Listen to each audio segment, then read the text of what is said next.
The palace is silent. A pause. Heavy curtains block the daylight, leaving only the dull flicker of torches against walls of cold marble. Pause.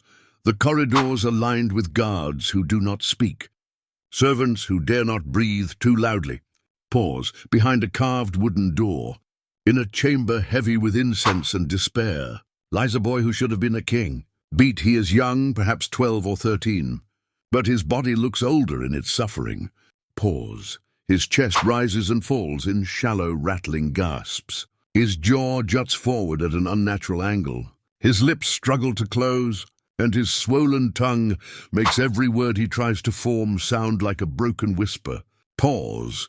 Court physicians, their faces grave, hover near the bed, whispering in Latin to mask their fear. Priests mutter prayers, as if the boy's soul were already halfway to the other side. Beat. At the bedside, a queen, his mother, clutches a rosary so tightly her knuckles turn white. Her eyes are red from sleepless nights, but she cannot weep now. Pause. Her kingdom hangs on the frail thread of her son's breath. If he dies, centuries of royal legacy die with him. Beat. And yet, in another wing of the palace, carpenters work in silence. Pause. Their hammers and chisels strike wood with steady rhythm. They are building a coffin. Pause. Small. Pause. Too small. Beat. Its edges are lined with gold, its lid carved with crowns, as if to remind the world that even in death, this fragile child must remain royal. Pause. Outside, in the city streets, the people whisper. They speak not of a king to be, but of a curse. Beat. They say God has punished the dynasty for its arrogance, for keeping marriage within the family, for turning cousins into husbands and nieces into brides. Pause. To the peasants, this boy is not the promise of a glorious future. He is a living symbol of decay, a crown balanced on a skull too weak to bear its weight. The boy's name is whispered in dread across Europe. His story is one of many. Pause. For centuries, the great houses of Europe, Spain's Habsburgs, Austria's emperors, France's Bourbons, Russia's Romanovs, clung to a single belief, emphasis, that their blood was sacred. But to mix it with outsiders was unthinkable. To marry commoners was betrayal. Pause. So they turned inward, generation after generation, sealing alliances not across borders, but across dining tables, binding cousins, uncles, and nieces into unions of power. Beat. What they did not know, or perhaps what they chose to ignore, was that each marriage of blood brought them closer to collapse. Pause. Each child born to these dynasties carried not only crowns and titles, but invisible legacies of weakness, twisted jaws, fragile bones, bleeding disorders that could kill with a bruise. Beat. This is not just the story of one boy. It is the story of many. Pause. Princes born with the weight of nations on their shoulders, yet too frail to stand. Children raised to rule empires, but destined instead for early graves. Pause. Tonight, we open the coffin of history and peer inside. Beat. We confront the chilling truth that the quest for pure royal blood did not preserve kingdoms, it poisoned them. Pause. And the victims, those tragic princes, were the most fragile rulers the world has ever known. Beat. The story of fragile kings and cursed princes does not begin with sickness, Pause. It begins with emphasis, ambition. Beat.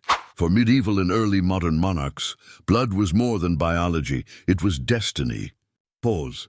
To be born royal was to be touched by God, chosen to rule. Pause.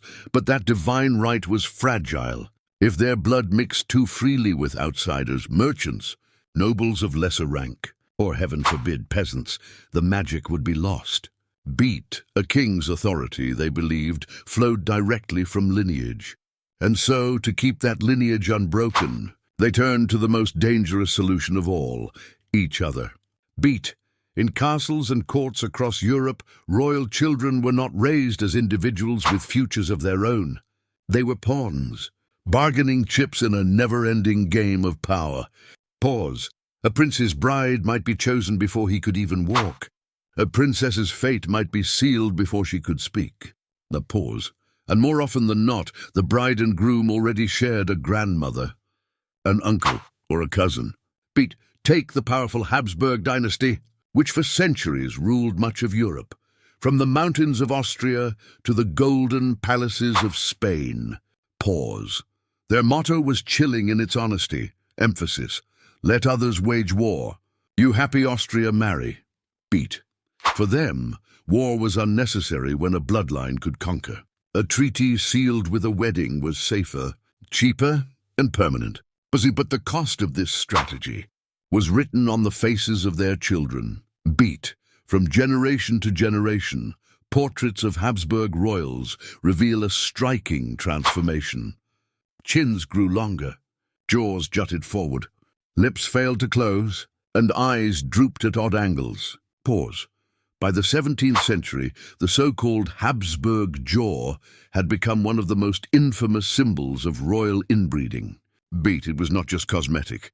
It came with speech problems, difficulty chewing, and severe health complications. And I pause. Spain, once a global superpower, felt the weight of this curse most heavily. Pause.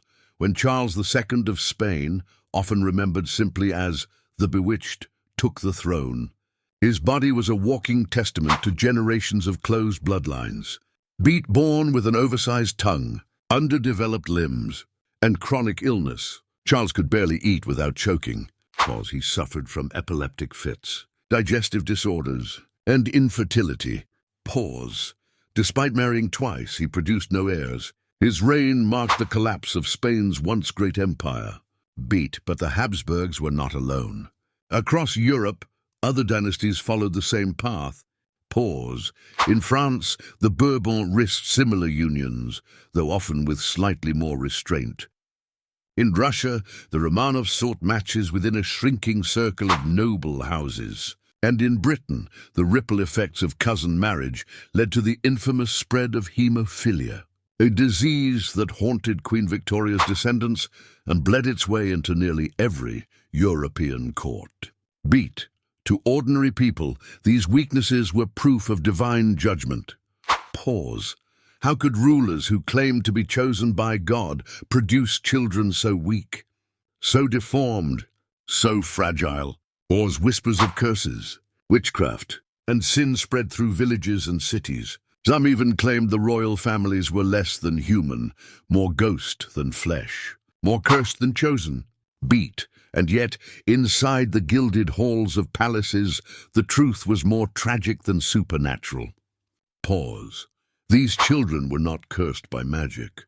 They were cursed by decisions, the cold, calculated decisions of kings and queens who valued politics over the lives of their own blood. Beat. The stage was set for centuries of heartbreak. Dynasties built on power and pride would soon learn the cruel price of keeping their crowns. Emphasis. Pure. Pause. And as history would show, the higher the throne, the more fragile the child who sat upon it.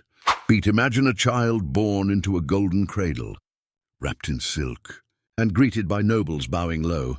Pause.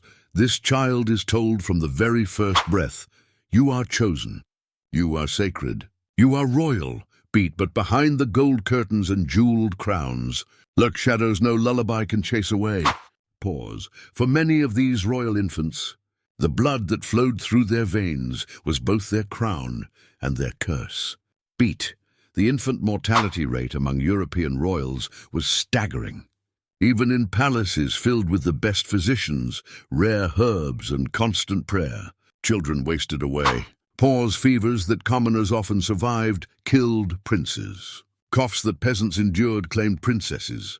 Pause. Why? Beat. The answer, whispered in hushed tones, was hidden in their very DNA. Pause. The relentless cycle of cousin marrying cousin had weakened immune systems. Defenses against disease were crumbling from within. Beat. Take the tragic case of the sons of Queen Anne of England. 17 times she was pregnant. 17 times she hoped for a living heir. Pause. And yet every single one of her children died young. They beat miscarriages, stillbirths, deaths in infancy. One boy, William, survived until the age of 11, but even he succumbed to illness. Pause. 17 lives, snuffed out before they could wear the crown.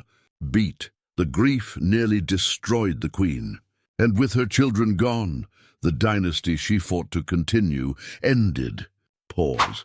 But perhaps the most haunting symbol of this fragility was hemophilia. Beat. The so-called royal disease. Pause. It first spread through the descendants of Britain's Queen Victoria. A mutation that turned blood, that sacred symbol of life and lineage, into a silent killer. Beat. Boys who should have been strong heirs became prisoners in their own bodies. Pause. A small bruise could lead to uncontrolled bleeding. A minor fall could mean death. Bahars. In Russia, the young Tsarevich Alexei, the only son of Tsar Nicholas II, suffered from this cruel disease. Pause. The weight of an empire rested on his shoulders, but even climbing stairs could leave him gasping in agony. Beat. His mother, the Empress Alexandra, was consumed with fear and desperation. She turned not to doctors, but to mystics. Pause. And so entered Rasputin, the dark monk, whose supposed healing powers gained him influence over the royal family.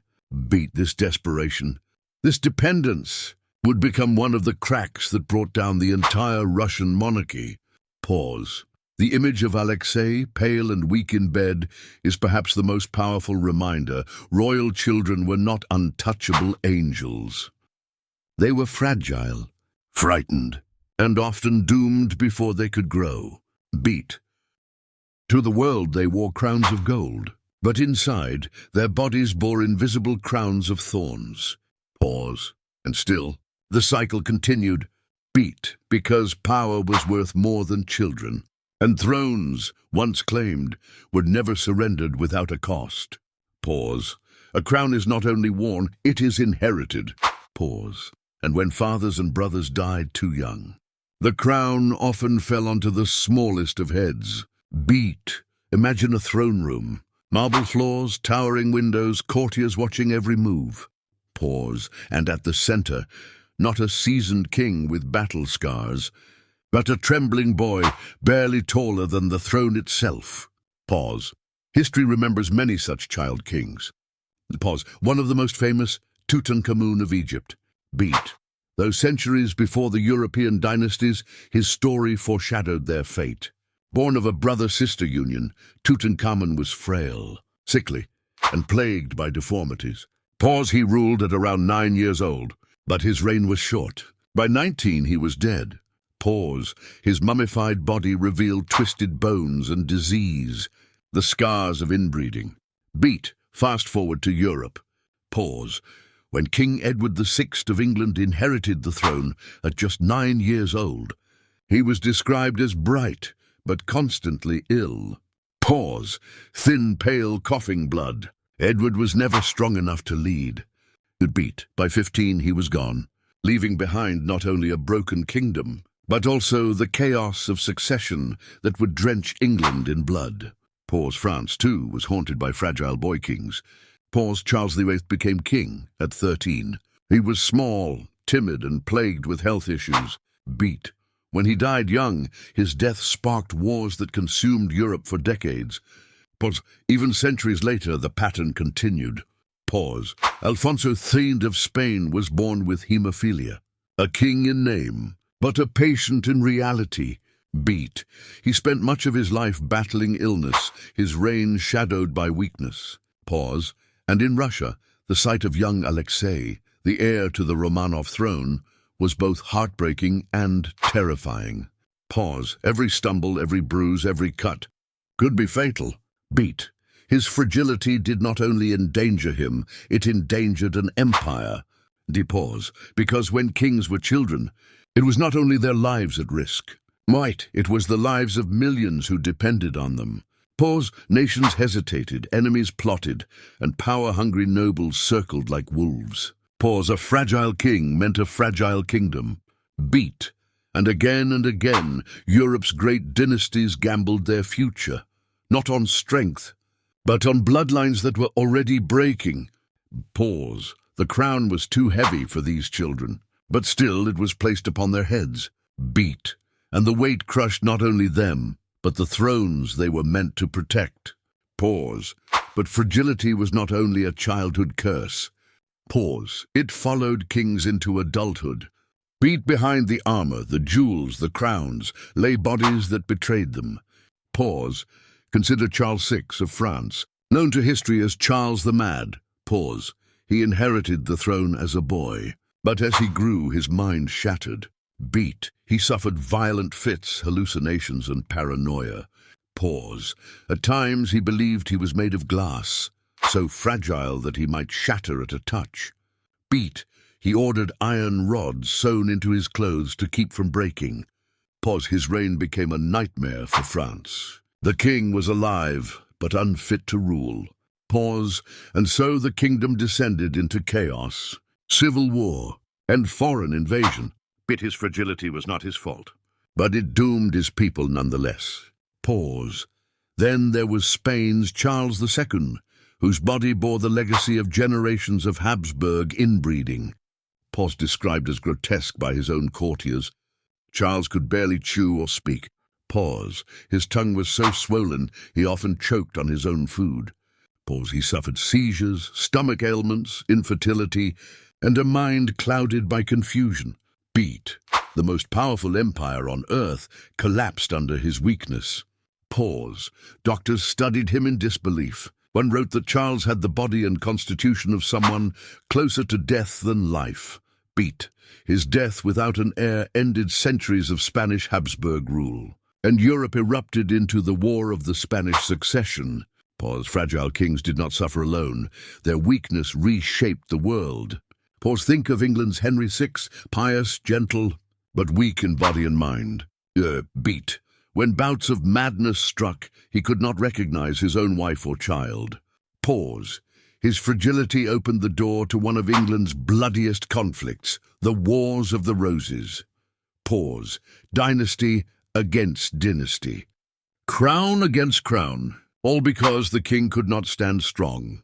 Beat. Fragility was not just an illness. It was a weapon. Beat. Every weakness of a king was an opportunity for rivals. Every tremor, every cough, every lapse of reason was a signal for enemies to strike. Wasn't so. Palaces that gleamed with marble and gold echoed with footsteps of rulers who could barely walk. Beat. Crowns glittered on heads too frail to carry them. The throne was not a seat of power. It was a death sentence, disguised in velvet and gold. Beat.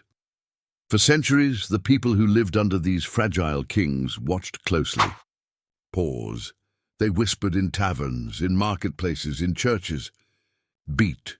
When a king stumbled, when a prince fell ill, when a queen miscarried, the people did not see bad luck. Pause. They saw divine punishment. Beat. If kings were God's chosen, then sickness was a sign that God had turned away. Pause. In France, when madness consumed Charles VI, rumors spread that the devil himself whispered in his ear. Pause. In Spain, when Charles II failed to produce an heir, whispers grew louder. The king was bewitched. The pause. Every deformity, every weakness, every tragic death of a royal child became fuel for superstition. Beat. Some claimed the blood of these dynasties was cursed. Others believed they were paying for the sins of pride and incest. Pause. And in the shadows, prophets and fortune-tellers grew bold. They declared the end of dynasties, predicted collapse, promised that the sickly king was the last of his line. Beat. Sometimes they were right. Pause. The people, powerless to choose their rulers, found power in these stories. They believed justice was at work, that no crown, no matter how golden, could defy the will of fate. Pause. And so every cough from a royal throat carried meaning. Every limp, every fever, every stillborn child was a sign that heaven was speaking. Beat. But while the common folk whispered of curses, inside the palaces the reality was colder. Pause. Kings and queens knew exactly what they had done. Beat. They chose bloodlines over health. They chose purity over survival. They chose ambition over their own children. Pause. And though the people spoke of witches and curses, the truth was far more human. Pause. These were not punishments from heaven. They were consequences. consequences written in fragile bones, in broken minds, in blood that could not clot. Beat, but belief in the curse spread nonetheless. It became part of the myth of monarchy, or that those who sat too high upon thrones were always destined to fall. Pause. The people saw fragility as justice. They called it fate. They called it God's will. Beat. But history shows it was something else entirely. It was the price of power. Pause. The decline of fragile kings was not swift. Pause. It came slowly, like cracks spreading across marble. Beat one by one, dynasties that had ruled for centuries began to collapse. Pause. In Spain, the death of Charles II ended the Habsburg line. The crown passed to the Bourbons, but the empire itself crumbled. Pause. Spain, once the richest power on earth, faded into weakness, its golden age extinguished. Beat in France, the madness of Charles VI, and later the fragility of kings like Louis the Thief, weakened the monarchy. Pause. By the time Louis XV inherited the throne, the people no longer believed in divine kingship. Pause. They saw a fragile man, unable to stand against the storm of revolution. And the guillotine silenced not only him, but the myth of French divine right itself. Beat. In England, the Wars of the Roses had already shown how a fragile king could tear a nation apart. Pause. Later, the madness of George III, though exaggerated by rumor, still shook the monarchy to its core. Pause. Across Europe, the same pattern repeated. Pause. Fragile kings meant fragile nations. And fragile nations do not last. Beat. The age of divine right was ending. The age of revolution, of parliaments, of republics was rising. Pause. The people no longer bowed blindly to crowns. They saw weakness, they smelled blood, and they acted. Beat. Palaces that once gleamed with light fell dark and silent. Thrones that once held fragile kings stood empty. Pause. The dynasty of fragile rulers was breaking, not with one death, but with centuries of slow collapse. Beat. And so, the story of fragile kings and cursed princes is not just a tale of royalty. Pause. It is a mirror, a warning. Beat. It shows us what happens when ambition blinds compassion, when pride outweighs love, when bloodlines matter more than humanity. Pause. Picture again the crown, resting on a coffin no larger than a cradle. Pause. Imagine the golden halls, echoing not with laughter, but with whispered prayers, over children too weak to stand.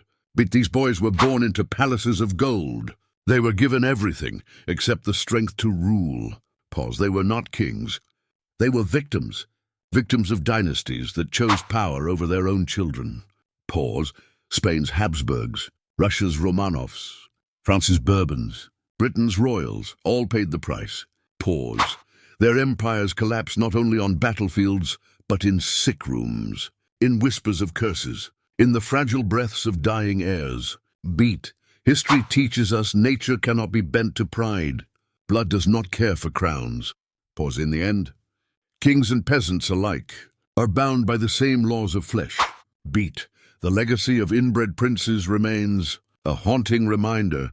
Pause. Power built on arrogance is fragile. Pause. Obsession with purity does not preserve. It destroys.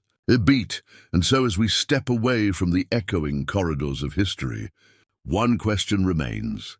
Pause. How many times has humanity sacrificed its children, its hope, its future for the illusion of greatness?